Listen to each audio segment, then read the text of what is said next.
Hello, my name is Tom Bleach, and today we are at Money20 Europe 2025 in Amsterdam. And I'm joined by Nicole. Nicole, thank you very much for joining us. Can you kick us off with an introduction, please? Hello, my name's Nicole Asling. I'm the Senior Vice President of Commercial at PPRO in EMEA.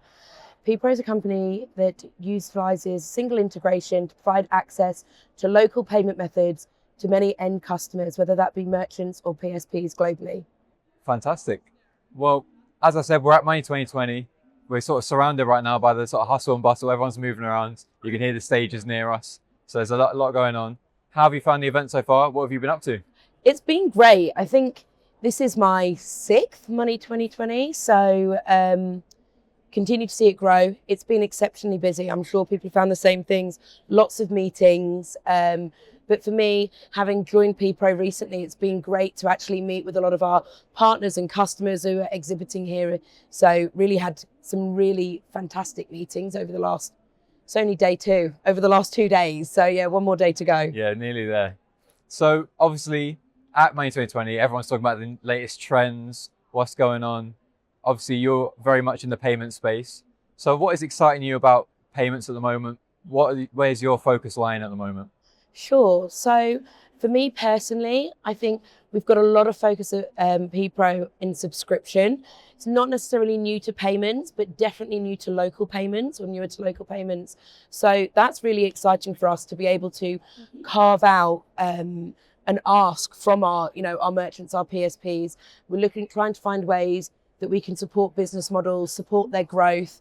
And so with launching our kind of subscription solution, what we're able to do is to utilize some of the functionality that you would see in the traditional card space, but bring it to local payment methods, really being able to extend that customer growth for merchants. So it's one of the things we're really excited about. It's really new for us and for the industry and kind of who are working in local payment space. So very exciting.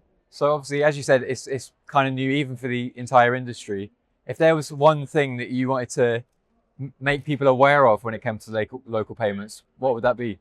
So I think if there was one message that I wanted to give people, it'd be that they're local and not alternative. I would say in 95% of the meetings I've had, they've been referred to as alternative payment methods. And I was guilty myself up until recently. I'm always conscious that I don't slip into that. Had a really interesting meeting, actually, not at Money 2020, but with a partner last week. And he said, it's really interesting. He works at a large American company and they refer to it as rest of world. And he was like, we're not the rest of world. We are, we have an identity, we have a market. And I think it's the same thing when we're talking about different payment methods. To somebody who's in the Netherlands, Ideal isn't an alternative. It's the normal way of paying. If you go to India, UPI, Pix in Brazil, there are so many examples of this. So we're really trying to hone the message back that, it is not the alternative, it is the local way of paying. Yeah, and as we know, local payments, offering those local payment methods can be so crucial for businesses to succeed, especially in e-commerce. And obviously you mentioned talking to partners there. Can you talk to us a little bit about just the importance of partnerships, especially in that space? It's huge. I would say, especially for us, we sit kind of what I like to call the heart of the payments ecosystem. Might be a bit of an exaggeration, but absolutely. We look at our biggest customers, they're PSPs, they're providing services to merchants. We have some direct merchants. When you look at what's happening, especially in the local payment space, but honestly, more broadly across payments, there's a big, I don't know if it's a debate, but seeing two different ways. You've got interoperability and unification.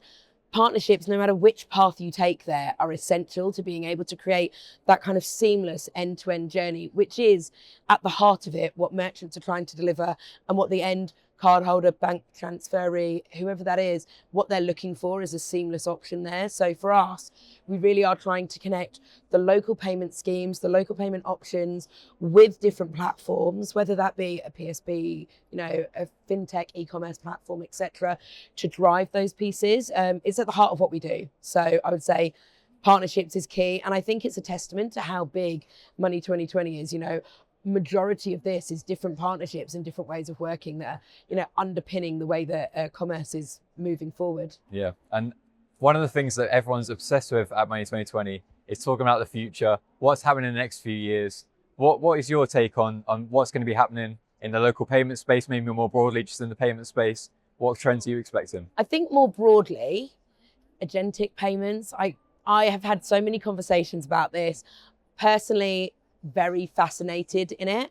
I don't know, I'm an avid shopper, and as are many. And I think the concept of having AI be able to not only go and complete a payment, finding an option, then being able to complete a payment, but learning the way that you like to pay and how you want to do it, and really kind of creating that online concierge bespoke service it's pretty impressive. It's pretty impressive. And I think, selfishly, now I can turn around to my husband and give him some more direction when it goes to organizing things. And I'm just really interested to see how this continues to develop. It's been one of the many conversations. I would say that and stablecoin have probably been two of the largest conversations that we've had. But for me personally, I definitely think as we invest more in this tech, we're seeing it come out more, people become more comfortable with it.